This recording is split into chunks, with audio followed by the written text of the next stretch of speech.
The 7 habits of highly effective people में आज का टॉपिक है seek first to understand then to be understood. यानी किसी को समझाने से पहले खुद समझना जरूरी है। पहले स्वयं समझे फिर किसी को समझाएं। इंटरडिपेंडेंट सिचुएशन में ये बहुत ही इंपॉर्टेंट होता है। जैसा कि अभी मैम बता रही थी कि आज का टॉपिक है पहले समझें फिर समझाने की कोशिश करें। बहुत आसान है कहना और हमें लगता भी है कि हम यही कह रहे हैं। सदैव हम यही प्रिटेंड करते हैं कि हम लोगों को सुन रहे हैं। संप्रेषण की कलाओं में बहुत तरीके हैं जिसके द्वारा हम अपनी भावनाओं को व्यक्त करते हैं। लिख करके, सुन करके, समझा करके। लेकिन इन सब में सबसे ज्यादा देर तक जो कला हम अपनाते हैं संप्रेषण का, वह होता है बातचीत द्वारा। हम लोगों को अपनी बातों को बताते हैं, लेकिन वह बताने की प्रक्रिया फेल हो जाती है अगर हम उसको प्रॉपर तरह से सुनते नहीं हैं। दूसरा स्टेप है इंटरडिपेंडेंस हैबिट में, सीक फर्स्ट टू अंडरस्टैंड। पहले आपको समझना होगा तब समझाना होगा।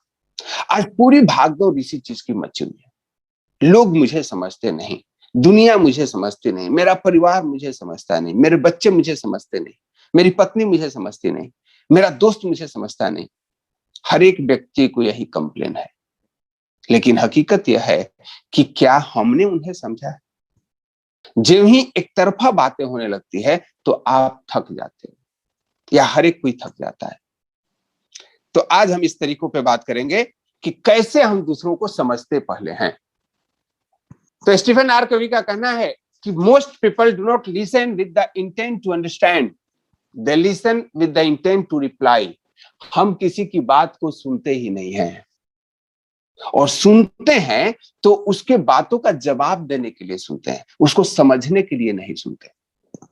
और कभी कभी तो शीघ्रता इतनी रहती है कि कोई आधा ही बोला और हम जवाब लेके तैयार हैं, एकदम रेडीमेड।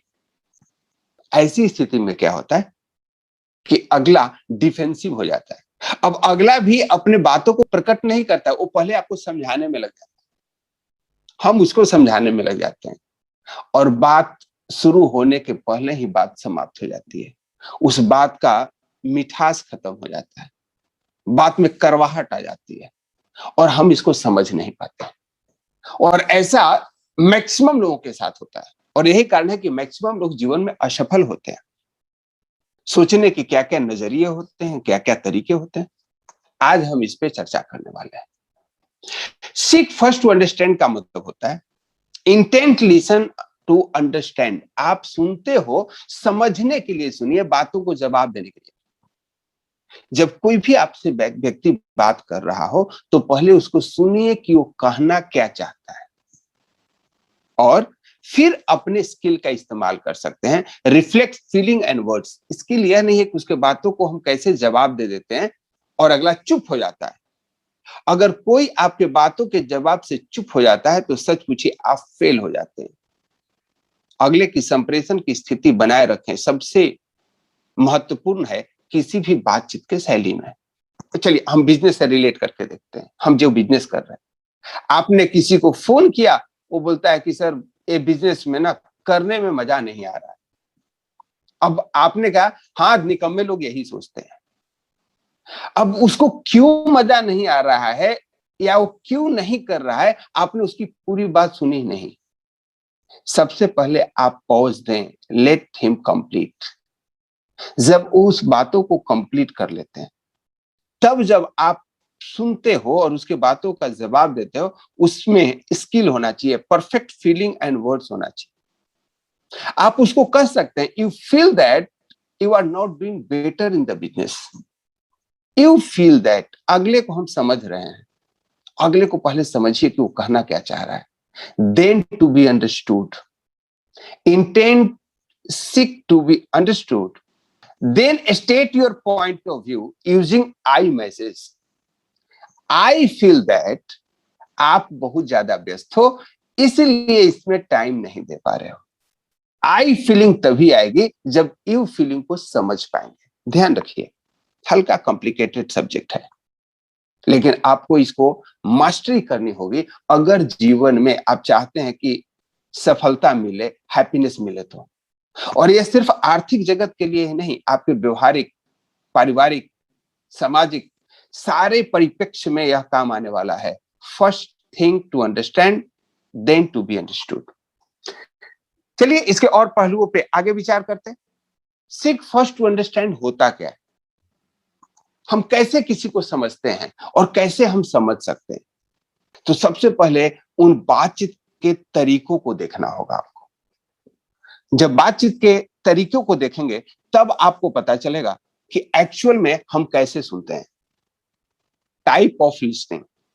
देखिए दुनिया में हर एक जगह सुनाने की कला बताई जाती है। कितना बढ़िया भाषण दे सकते हो, सुनाया जाता है, अच्छे अच्छे वर्ड्स आपको याद कराए जाते हैं, शेर व शायरी बताई जाती है, कैसे अपने बातों को लोगों को बता सकें। लेकिन लिसनिंग की कला सिखाई ही नहीं जाती। हमें बातों को कैसे सुनना चाहिए यही नहीं बताया जाता। और हकीकत यह है कि जब आप प्रॉपर सुनते हैं तभी प्रॉपर व्यक्त कर सकते हैं। तो सबसे पहले हम जब किसी को सुनते हैं तो ऑटोबायोग्राफिकल मोड में सुनते हैं, हम अपने तरीके से सुनते हैं। और सुनने के तरीके 4 होते हैं जो हम आम तौर पे इस्तेमाल करते हैं। सबसे पहला, कोई बकवास कर रहा है और हम सुन रहे हैं। जैसे बिना इंटरेस्ट के सब्जेक्ट को जब हम कॉलेज में लेक्चर सुन रहे होते हैं तो क्या होता है, हम अपने काम में मस्त है, प्रोफेसर साहब आके पढ़ा रहे हैं, वी जस्ट सिंपली इग्नोर। या कभी ऐसे प्रलाप जो आप सुनना नहीं चाहते हैं लेकिन अगला सुनाना चाहता है तो आप इग्नोर करते हो।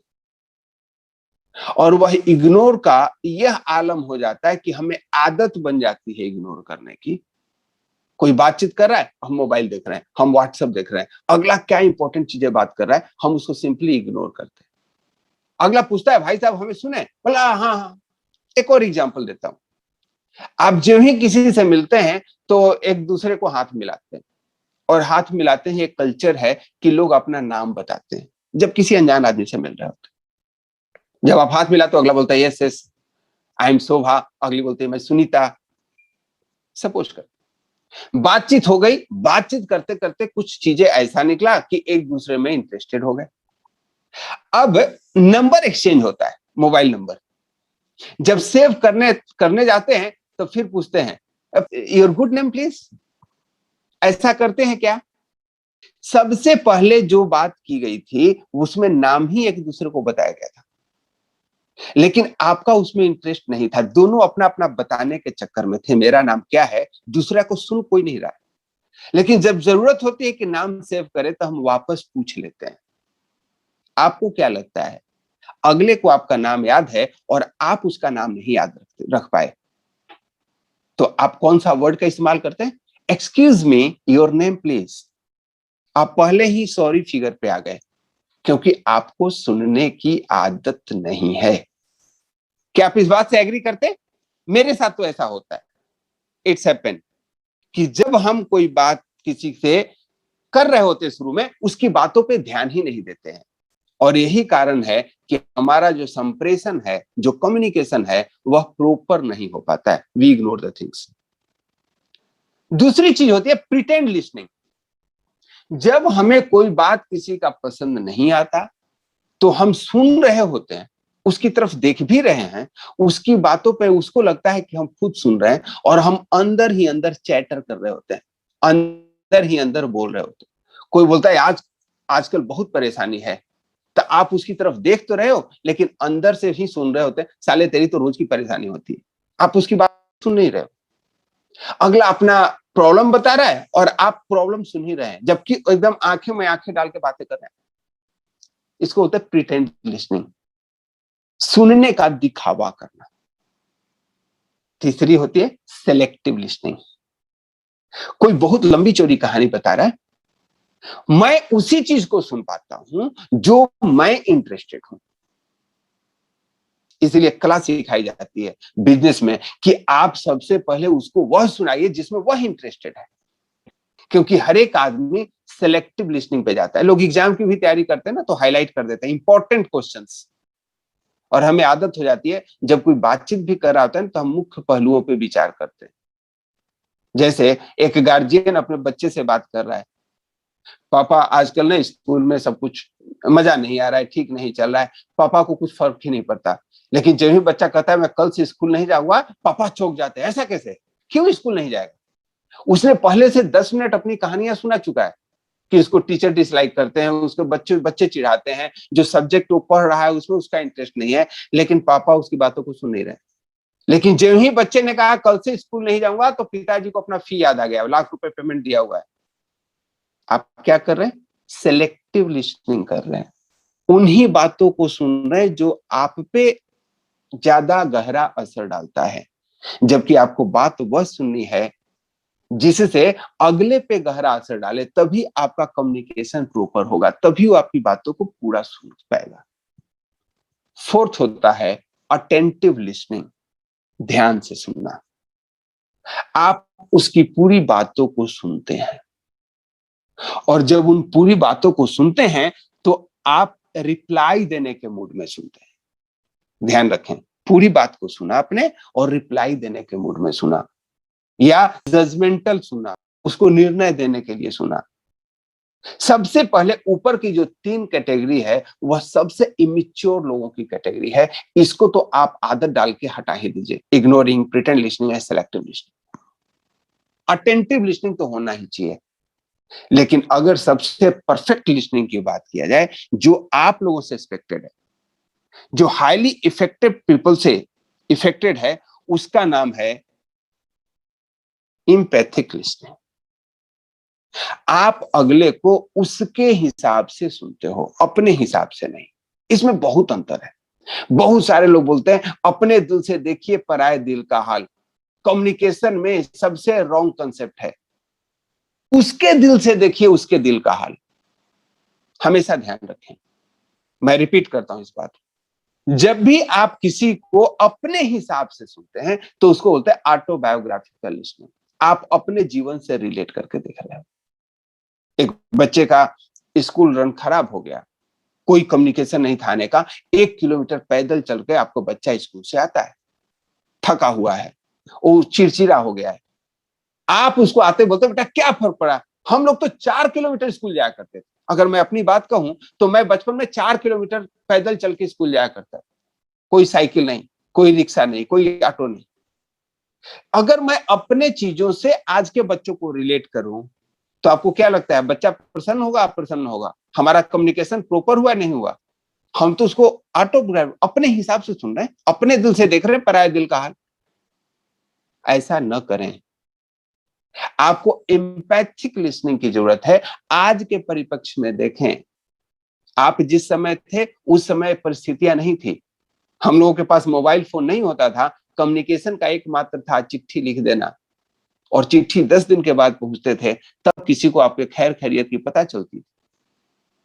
अगर आज आपके घटना कुछ घटी है आपके साथ और आप अपने पत्नी को या पत्नी ने पति को शेयर नहीं किया तो घर में तूफान हो जाता है। तुम अभी क्यों बता रही हो, अभी क्यों बता रहे हैं? अब आप ये नहीं कर सकते कि यार 20 साल पहले तो लोग चिट्ठी लिखा करते थे, मैं चिट्ठी लिखा करता था, 10 दिन के बाद आता था, तो क्या फर्क पड़ जाता था? तब नहीं फर्क पड़ता था, क्योंकि तब की स्थिति कुछ और थी, आज की स्थिति कुछ और है। और यह आप तभी कर पाएंगे जब एम्पैथिक लिसनिंग कर पाएंगे। अब हम चर्चा करने वाले कि कैसे हम ऑटोबायोग्राफिकल लिसनिंग करते हैं और उसमें कैसे जवाब देते हैं। बड़े ध्यान से सुनिएगा। ऑटोबायोग्राफिकल लिसनिंग के सबसे पहला चीज होता है एवेल्युएशन। जब कोई आपसे बात करता है तो हम उसका मूल्यांकन करते हैं। कोई आपको कुछ बात करने की कोशिश करता है, आप उसके बातों को जवाब देने के पहले आप उसको एवेल्युएट करने लगते हैं, क्या सही बोल रहा है, क्या गलत बोल रहा है। और स्टीफन आर कवी ने इस बातों पे बहुत ही ज्यादा फोकस किया है कि जब कोई व्यक्ति आपसे बात करे तो आप उसको जज मत कीजिए, जजमेंटल मत बनिए। हमेशा यह शब्द आज के डेट में इतनी आम भाषा हो गई है कि हर एक व्यक्ति दूसरे को बोलता है कि जजमेंटल मत बनिए, लेकिन वो करता यही। आप किसी को सुनते ही हो उसको जजमेंट पास करने के। कोई बोलता है कि यार मेरा ना टीम बढ़िया नहीं चल रहा है, तो आप तुरंत क्या कर देते हैं, लोगों से कम्युनिकेशन में नहीं हो, आपने बस अपना जजमेंट सुना दिया उसको। ट्रेनिंग में आया करो। आपने क्या किया? जजमेंट सुना दिया। आगे अगला का क्यों नहीं चल रहा है, अगला बीमार चल रहा है या अगले के जीवन में कोई और चीज है या नहीं है, we have not let him complete his word, और हमने जवाब दे दिया। दूसरी स्थिति आती है प्रोबिंग। हम उसकी जांच बिठा देते, जांच करने लग जाते। अच्छा, टीम नहीं चल रहा है, कोई बात नहीं, क्या नहीं कर रहे हो, किसी का पे आउट तो नहीं रुका हुआ है। You ask question from your own frame of reference. आप अपने तरीके से जांच बिठा देते। अगला ने कोई भी सवाल किया और आपकी जांच पड़ताल शुरू हो गई। ये भी ऑटोबायोग्राफिकल लिसनिंग है। ये क्या होता है ऑटोबायोग्राफिकल लिसनिंग? जो आपके साथ घट रहा है उसी के हिसाब से आपने इंक्वायरी करना शुरू कर दिया। तीसरी चीज आती है, सुनते ही हम परामर्श देने लग जाते हैं। हम अकेले वकील, डॉक्टर, सीए सब कुछ बन जाते हैं उसके लाइफ का। और यही बहुत मशहूर कहानी है, बिना फी के वकील मत बनो। तो बिना फी का वकील का मतलब यह है कि तुमको सलाह देने के लिए कोई आपसे नहीं पूछ रहा है, ध्यान रखें। और जब तक अगला कहे नहीं कि आपकी क्या राय है, तब तक आप अपनी राय न दें। आपको अगला राय मांगने नहीं आया है। जीवन में हर एक व्यक्ति अपने आप को व्यक्त करना चाहता है। आज परिवार के अंदर इतना तनाव क्यों होता है? परिवार में कोई आपसे बात कर रहा है, पत्नी कुछ बात करिए और आप बस बात बीच में ही रोक करके उसको एडवाइस देने लग जाते हैं, तुमको ऐसा नहीं करना चाहिए था। वो कोई समस्या का आप सोल्यूशन बताने लग जाते हैं। अगले को सोल्यूशन नहीं चाहिए, उसका मेन सोल्यूशन यही है कि वह कुछ बताना चाह रहा है या बताना चाह रही है और आप सुनते नहीं है। और हर एक व्यक्ति इसी फ्रेम में जी रहा है कि अगला मुझसे सुनता, अगला मुझको सुनता नहीं है। हम सुनते हैं क्या? आप लोगों ने देखा होगा कि जीवन में मित्र का व्यवहार सबसे बढ़िया होता है कम्युनिकेशन के। आप जो चीज अपने पति से नहीं शेयर कर पाते, पत्नी से शेयर नहीं कर पाते, वो अपने फ्रेंड से शेयर कर पाते हैं। क्यों? क्योंकि फ्रेंड आपको सुनते समय वो आपको एडवाइस नहीं देता, वो सोल्यूशन नहीं देता, वो आपकी काउंसलिंग नहीं करता, वो आपको सुनता है। और जब आपका कोई गहरा फ्रेंड हो और वह भी इसी मोड में आ जाता है, वह भी आपको एडवाइस देने लग जाता है, काउंसलिंग करने लग जाता है, तो आपको उससे भी खटास हो जाती है। क्या मैं सही बोल रहा हूं? एडवाइजिंग मोड तब तक नहीं आना चाहिए जब तक अगला पूछे नहीं। यह आपके लिसनिंग की कला को खराब करता है। यस दोस्तों। और चौथा है इंटरप्रेटिंग मोड। हम हर एक चीज को इंटरप्रेट करते हैं। You analyze other motives and behavior based on your own experience. आपको एक्सपीरियंस कैसा है उस हिसाब से इंटरप्रेट करने लग जाते हैं। जैसे मान लीजिए आप किसी आंख के डॉक्टर के पास गए और आंख के डॉक्टर को आप गए थे अपनी आंख दिखाने, आपको धुंधला दिख रहा। डॉक्टर ने आपकी बातों को सुना और अपना चश्मा निकाल के आपको पहना दिया, बोला पहनिए। अब जब वो आप चश्मे को लगाते हो आपको और ब्लर दिखने लग जाता है, आपकी आंखों पे दर्द होने लगता है। डॉक्टर साहब का पावर कुछ और है, आपको जरूरत कुछ और का है। आप बोलते हो जी ये काम नहीं कर रहा। अब लोग क्या कहते हैं पता है? पॉजिटिव थिंकिंग रखो, पॉजिटिव थिंकिंग। मैंने ऐसा किया था तो मेरे साथ काम हुआ था। आप सकारात्मक तरीके से नहीं सोच रहे इसलिए काम नहीं कर रहा है, ये मेरे साथ काम किया था। और पॉजिटिव थिंकिंग को भी लोग इतना बार बोल बोल के निगेटिव बना दिए हैं कि लोग तो अब पॉजिटिव थिंकिंग से डरने लग गए। रीजन क्या है? You are giving your own experience to the person who is having his own experience. जब डॉक्टर साहब अपना चश्मा किसी पेशेंट को लगा देते हैं, पेशेंट उस डॉक्टर के पास दोबारा जाता है नहीं जाता है? वो दोबारा नहीं जाएगा। वैसा ही आपके साथ होता है। कोई व्यक्ति आपको कुछ सुना रहा है और आप अपने एक्सपीरियंस के हिसाब से उसको सॉल्यूशन देने लग जाते हैं। डॉक्टर साहब का चश्मा रोगी पे काम नहीं आता है, रोगी का जो आंख की स्थिति है चश्मा उसी हिसाब से लगाना पड़ता है। तो जीवन में जब भी आप अपने एक्सपीरियंस किसी को देने चाहते हो तो आपने उसी समय संप्रेषण की कला छोड़ दी है। तो हम आज एक एक्सरसाइज करेंगे इसी मुद्दे पे। एक लाइव एग्जांपल देखते हैं। एक लड़का है हरी, उसने क्वेश्चन किया है, अपने दोस्त से शेयर कर रहा है, my family didn't like my idea for our vacation. Hari अपने दोस्त से बात कर रहा है कि मैं घूमने जाना चाहता हूं, लेकिन मेरी परिवार इसके लिए रेडी नहीं होती। अब इसने जब ही इस बात को कहा, उसका दोस्त जो रवि है वह जवाब देता है या उसकी बातों को, next time if I were you I would talk to Suresh about it first, he always seem to know the best things to do.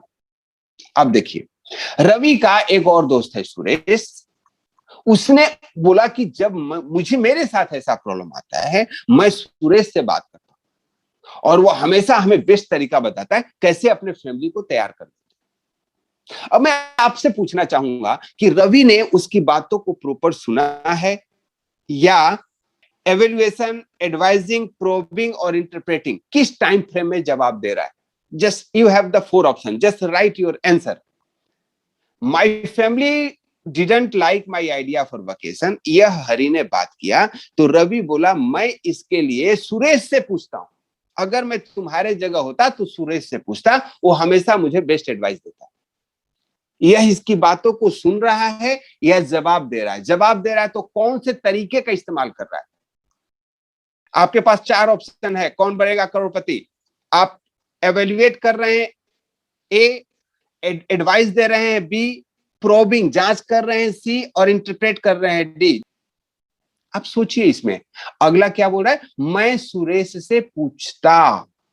कहने का मतलब है तुम भी सुरेश से पूछ लेना, यानी हम अगले को एडवाइस कर रहे हैं। तो जब भी आप किसी से बात करते हो ना और अगला क्या रिप्लाई देता है, उसको देखना। यह देखना इसलिए नहीं कि इसकी ऐसी आदत डेवलप कर लें कि अगला क्या बोल रहा है और क्या एडवाइस दे रहा है। देखना, आपको स्वयं को देखना है कि हम लोगों को एडवाइस तो नहीं देते। चलिए एक दूसरा एक्सरसाइज करते। क्वेश्चन से my family didn't like my idea for our vacation, और आपका दूसरा दोस्त है सीमा, वह इसी बात का क्या जवाब देती है? I am sure the only reason they didn't like it was because it was going to cost way too much. Don't take it so personally. अब सीमा क्या है? एक हाउसवाइफ है। वह क्या करे? मैं पूरा आई एम श्योर दैट आपकी फैमिली नहीं चाहती है कि वेकेशन पे आप फालतू खर्च करो। It was going to cost way too much. देखो, हमारी बात को बुरा मत लेना, आपकी फैमिली खर्चे बचाना चाहती है, इसलिए नहीं चाहती है घूमने जाना। अब सीमा ने क्या किया? A B C D evaluate कर रही है, एडवाइस दे रही है, जांच बिठाए हुए इंटरप्रेट कर रही है। सीमा एक हाउसवाइफ है, वह समझ रही है कि चाहने में खर्चा होता है, क्योंकि वह सोचती है, वह इसीलिए नहीं जा रही है घूमने। तो यही बात वो हरि को बता रही है, तुमको पता नहीं है, तुम्हारी बीवी ना वो कंजूस है, वो समझ रही है कि बहुत ज्यादा खर्चा हो रहा है। जो साइकोलॉजिस्ट है ना, आपके इसी नजरिए से आपको समझने की कोशिश कर रहे हैं। और यस जेंटलमैन, सीमा इवेल्युएट कर रही है। किस चीज को इवेल्युएट कर रही है? आपके फैमिली क्यों सोच रही है, मूल्यांकन कर रही है कि आप इस वजह से वो ऐसा सोच रही है। और हम भी यही करते हैं, हम हमेशा अपना चश्मा दूसरे को दे देते हैं। और अगर हरी बाद में कहे कि नहीं नहीं नहीं, हमारी वाइफ तो चैरिटी में जाके लाखों रुपए डोनेट करके आती है, यानी कॉस्ट का तो सवाल ही नहीं। उसके डेबिट कार्ड में उसका बाप इतना पैसा भर के रखा होता है कि वो खर्च नहीं कर पाती, वो तो क्रेडिट कार्ड का इस्तेमाल ही नहीं करना पड़ता। लेकिन सीमा का अपना अपना माइंड फ्रेम है, उसके हिसाब से उसने एवेल्युएट किया। यस दोस्तों, हम लाइफ में ही करते हैं। ऑटोबायोग्राफिकल लिसनिंग और उसके रिस्पॉन्स हम अपने हिसाब से सोच रहे होते हैं। कभी कभी बड़ी ऑकवर्ड कंडीशन हो जाती है जब आप जिस स्थिति में नहीं होते हो और उस जगह आपको बोलना होता है, और जब आप अपना जवाब देते हो बाकी लोग हंस देते हैं, तब आपको पता चलता है। चलिए इसका एक और दोस्त की एडवाइस सुनते हैं। My family didn't like my idea of our vacation. Pappu ji इसी बात का जवाब देते हैं, did you let your wife know about your idea before you told everyone? Pappu क्या बोल रहा है, तू घूमने की प्लानिंग तो कर रहे हो, क्या पहले वाइफ को पूछे हो? आप समझ सकते हैं पप्पू की क्या स्थिति है।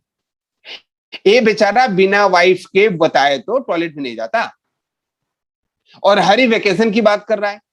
तो पप्पू के दिमाग में यह है, भाभी जी से पूछे हो क्या? यहां मोड क्या है? एवेल्युएट कर रहा है, एडवाइस दे रहा है, जांच कर रहा है और इंटरप्रेट कर रहा है। इंक्वायरी शुरू है। यार मैं तो पूछ लिया तेरी भाभी से, तूने मेरी भाभी से पूछा है क्या? क्योंकि उसको पता है घर की चाबी कहां है। शादीशुदा लोगों की प्रॉब्लम है साहब, हर एक व्यक्ति सहमा सहमा सा है।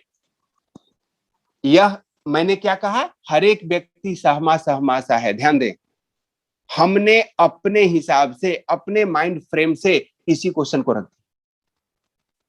अपने तरीके से हर एक व्यक्ति यही करता है। मैं वही आपको एग्जांपल देना चाहता हूं।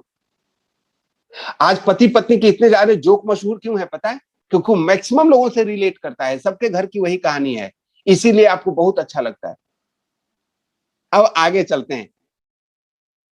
जोसेफ क्या कहते हैं? सेम सेम क्वेश्चन है। My family didn't like my idea for our vacation.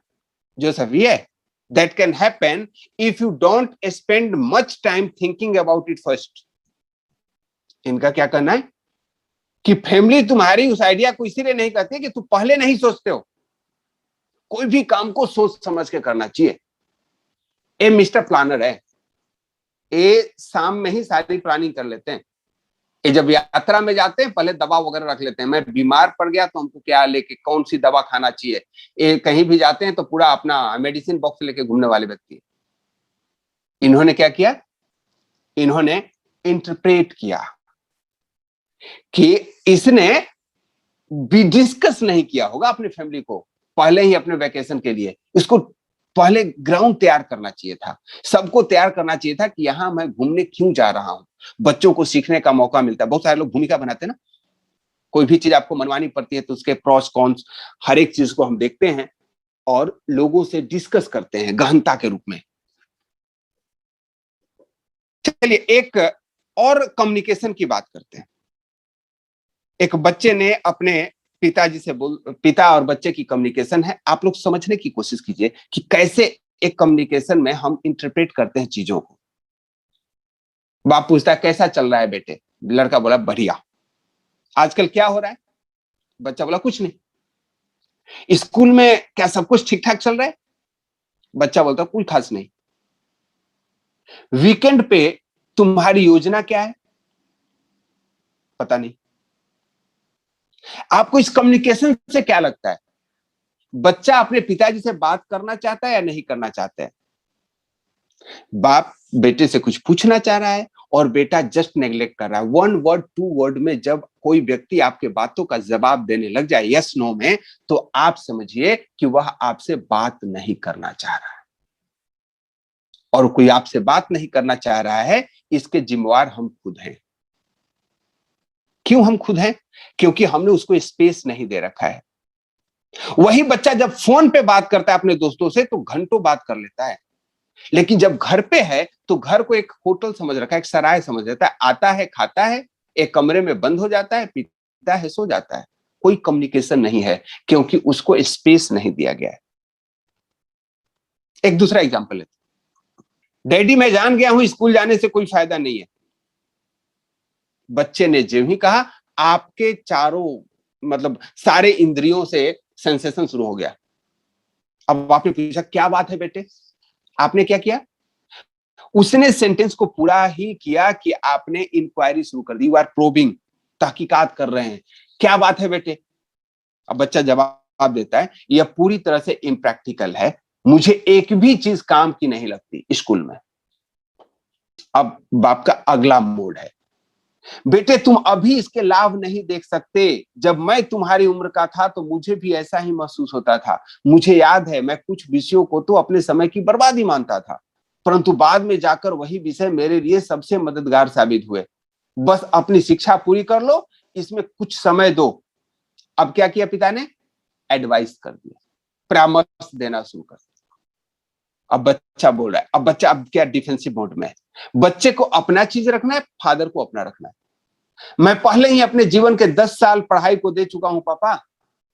आप यह बताइए कि x प्लस वाई का होल स्क्वायर एक ऑटो मैकेनिक को क्या काम में आने वाला? अब बच्चे ने कहा कि मैं ऑटो मैकेनिक अगर बनता हूं तो x प्लस वाई का होल स्क्वायर का क्या यूज है? मुझे तो वहां टूल्स का इस्तेमाल सीखना है, इंजन की आवाज में क्या दिक्कत है वो सीखना पड़ेगा। ये बच्चे का कहना है। अब पिता का टोटल जो दिमाग की बत्ती जल गई। ऑटो मैकेनिक के रूप में तुम मजाक कर रहे हो? तुमको मैं इसीलिए पढ़ाया लिखाया कि तुम ऑटो मैकेनिक बनोगे। अब ये क्या कर रहा है? एवेल्युएट कर रहा है। उसने जो बात कहा, उसने एक एग्जाम्पल दिया कि अगर मैं ऑटो मैकेनिक बनता हूं तो इसका क्या यूज है, और पिता ने तुरंत समझ लिया कि ऑटो मैकेनिक ही बनना चाहता है। अब बच्चा डिफेंसिव मोड में, हाँ मैं ऑटो मैकेनिक ही बनना चाहता हूं। मेरा एक दोस्त है जो ऑटो मैकेनिक है और बहुत बढ़िया पैसा कमा रहा है। यह काम प्रैक्टिकल है। इस समय तुम्हें ऐसा लग सकता है, अब आप फिर आ गए परामर्श देने में, इस समय तुमको अच्छा लग रहा है ऑटो मैकेनिक का काम है, बढ़िया। परंतु कुछ साल के बाद जो तुम्हारा दोस्त ऑटो मैकेनिक है ना, वो ऑटो मैकेनिक ही रहेगा, लेकिन तुम बिजनेसमैन बन सकते हो, तुम एक अच्छी नौकरी कर सकते हो, तुम आईएएस आईपीएस बन सकते हो। अब आप फिर एडवाइस देने के मोड में आ गए। अब देखिए हो क्या रहा है इसमें। स्कूल में बच्चा क्यों नहीं जाना चाह रहा है, उस बात से फोकस अलग हट गया है। हम परामर्श दे रहे हैं, उसका जवाब दे रहे हैं, अब हम बात ऑटो मैकेनिक की कर रहे हैं। ऑटो मैकेनिक फेल होगा पास होगा, बात कहीं और चली गई, क्योंकि हम परामर्श देने की स्थिति में है। मैं नहीं जानता, मेरे दोस्त का तो काम अच्छा खासा चल रहा है। देखो बेटे, क्या तुमने सचमुच कोशिश की है? अब बाप फिर तहकीकात कर रहा है और मूल्यांकन कर रहा है। बच्चे का ना, मैं कॉलेज में 2 साल से पढ़ रहा हूं, निश्चित रूप से मैंने कोशिश की है, यह टोटली समय की बर्बादी है, कॉलेज जाने से कोई फायदा नहीं है। अब पिताजी अपने पे आ गए, तुम्हारे लिए मैंने लाखों रुपए के फी दिए बेटे, 2 साल और पढ़ाई कर ले, कम से कम सर्टिफिकेट ले ले। अब हम आ गए हैं कम से कम पे। बाकी बच्चे भी मेरी ही तरह महसूस कर रहे हैं। अब बच्चा फिर अपना एक्सपीरियंस रिलेट कर रहा है दूसरों से। अब पिता का अगला, क्या तुमको एहसास है कि तुम्हारी माँ इस बारे में क्या सोचेगी? तुम इतने दूर तक आ गए हो, तुम अपनी पढ़ाई बीच में छोड़ नहीं सकते। अब आप अपने जजमेंट सुना रहे हो। एक कॉलेज गोइंग बच्चे ने डिसाइड किया है वो इस कॉलेज नहीं पढ़ना चाह रहा है। आपके पास उसके बात को सुनने का टाइम नहीं है। आपको क्या मालूम कि कॉलेज में कोई इसको ब्लैकमेल कर रहा हो, कॉलेज में क्या स्थिति है। आप एक चीज से कनेक्ट हो गए हैं और वह उसी चीज पे रिप्लाई देते जा रहा है। These are the impact if you don't listen properly anyone। देखो, शायद तुम अगर अपना होमवर्क करने में ज्यादा समय लगाते हो और टीवी के सामने कम बैठो तो तुम्हारी पढ़ाई अच्छी हो जाएगी। मुझे पता है तुम्हारे नंबर कम आ रहे, इसलिए तुम पढ़ना नहीं चाह रहे हो। अब पूरे चीज को समझिए कि इस कम्युनिकेशन में हो क्या रहा है। जब लड़के ने यह कहा कि डैडी मैं जान गया हूं स्कूल जाने से कोई फायदा नहीं है, तो बच्चा एक्चुअल में पिता से बात करना चाहता है। मैं आपके साथ बात करना चाहता हूं, आपके ध्यान खींचना चाहता हूं।